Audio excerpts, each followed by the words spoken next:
Judy Moody Was in a Mood by Megan MacDonald, illustrated by Peter H. Reynolds, published by Candlewick Press.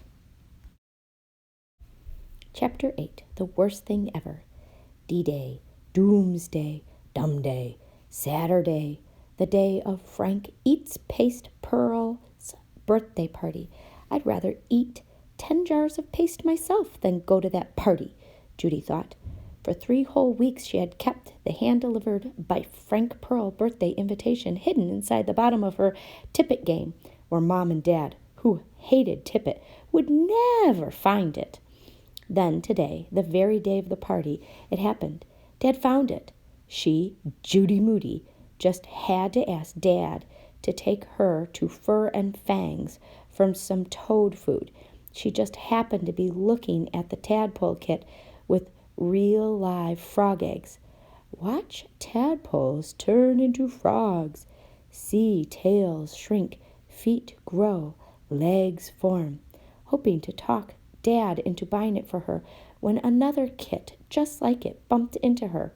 Holding the kit was Frank's mom. "Judy," Frank's mom said, "isn't that funny? It looks like we had the same idea for Frank's present. I thought he'd love watching a tadpole turn into a frog. I was about to buy him the same kit." I wasn't.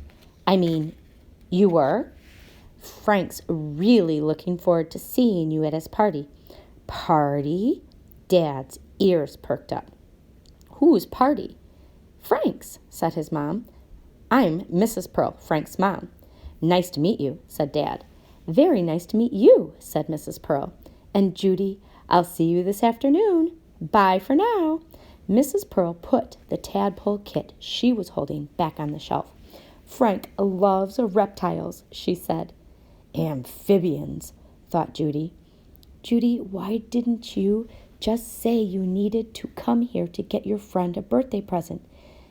"Did I know you had a party to go to today?" Dad asked. "No." In the car, Judy tried to convince her dad that there would be kids at the party making rude body noises and calling each other animal breath names. "You'll have fun." "You know, Frank Pearl eats paste," said Judy. "Look, you've already got the tadpole kit," said Dad. "I was sort of hoping I could keep it. But Mrs. Pearl put hers back when she saw yours. At least take it over, Judy." "Do I have to wrap it?" From the look on his face, she knew the answer. Judy Moody wrapped the too good for a paste-eater present in boring newspaper, not the comics. Even though the party started at 2 o'clock, she told Mom and Dad that the party didn't start until 4 o'clock, so she would only have to go for the last disgusting minutes. The whole family rode in the car to Frank Pearl's house. Even Toady went along, carried by Stink in a yogurt container. Judy held Frank's lumpy present and fell into a bad mood, backseat slump. Why did Rocky have to go to his grandma's today of all days? "She's crying," Stink reported to the front seat. "I am not," she said back with her best troll eyes ever. "Wait here," Judy told her family when she got to Frank's house. "Go ahead, have fun," Dad said. "We'll be back for you in half an hour. 40 minutes tops."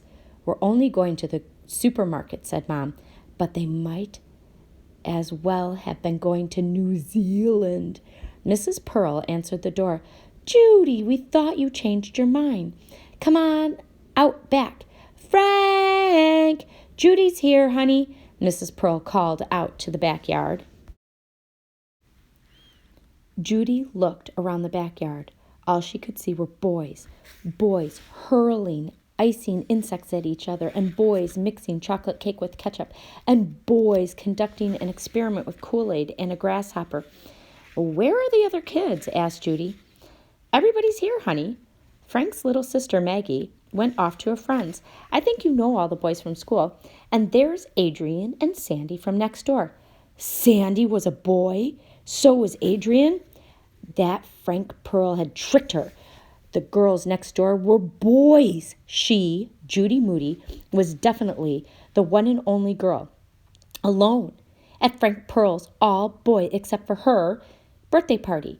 Judy wanted to climb right up Frank Pearl's tire swing rope and howl like a rainforest monkey. Instead, she asked, "Do you have a bathroom?"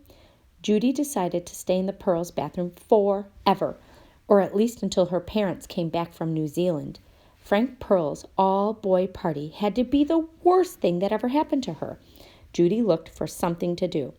Uncapping an eyebrow pencil, she drew some sharp new teeth on her faded first day of school shark t-shirt. Rare. Knock, knock. "Judy, are you in there?" Judy turned on the water in a hurry so Mrs. Pearl would think she was washing her hands. "Just a minute," she called. Water sprayed all over, soaking her shirt. The sharp new shark teeth blurred and ran. Judy opened the door. Mrs. Pearl said, "Frank was about to open your present, but he couldn't find you." Back outside, Brad pointed at Judy's wet shirt. "You guys, it's a shark with black blood dripping from his mouth." "Cool. Wow. How'd you do that?" "Talent," said Judy. "And water." "Water fight." Brad took a glass of water and threw it at Adam. Mitchell threw one at Dylan. Frank poured one right over his own head and grinned. Mrs. Pearl whistled, which put a stop to the water battle. "Dylan, Brad, your parents are here. Don't forget your party favors." Mrs. Pearl gave a baby slinky to each kid as he went out the door. By the time she got to Judy, there were no more baby slinkies left. "I must have counted wrong," said Mrs. Pearl. "Or Brad took two," said Frank. "Here, Judy, I was going to buy these for party favors, but I couldn't find enough." Mrs. Pearl handed her a miniature rock and gem collection in a plastic see-through box. Tiny amethyst and jade stones, even a crackly amber one. "Thank you, Mrs. Pearl," Judy said, and she meant it. "I love collecting stones and things. Once my brother thought he found a real moon rock." "Frank's a collector, too," said Mrs. Pearl. "All the boys are gone, Frank. Why don't you take Judy up to your room and show her while she waits for her parents?" "Come on. Last one up's a rotten banana," said Frank. "He probably collects paste jars," Judy thought. "He probably eats it for a midnight snack." Frank Pearl's shelves were lined with coffee cans and baby food jars. Each one was filled with marbles, rubber bugs, erasers, something. Judy couldn't help to ask, "Do you have any baseball erasers?" "I have 10, said Frank. "I got them free when a real Oriole came to the library." "Really? Me too." Judy smiled. She almost said same, then caught herself just in time.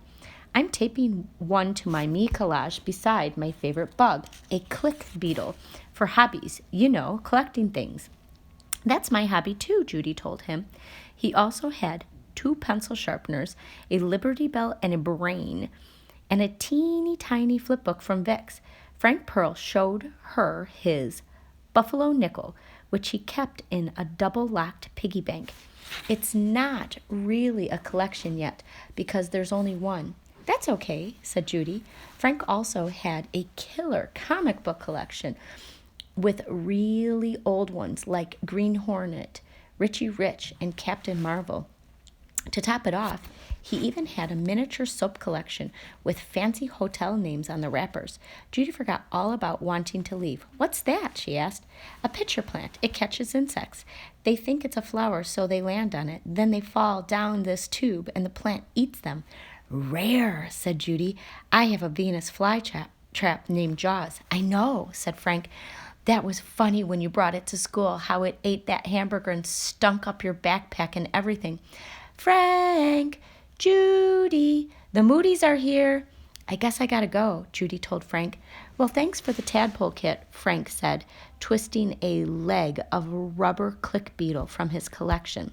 "Hey, do you really eat paste?" Judy asked. "I tasted it one time for a dare."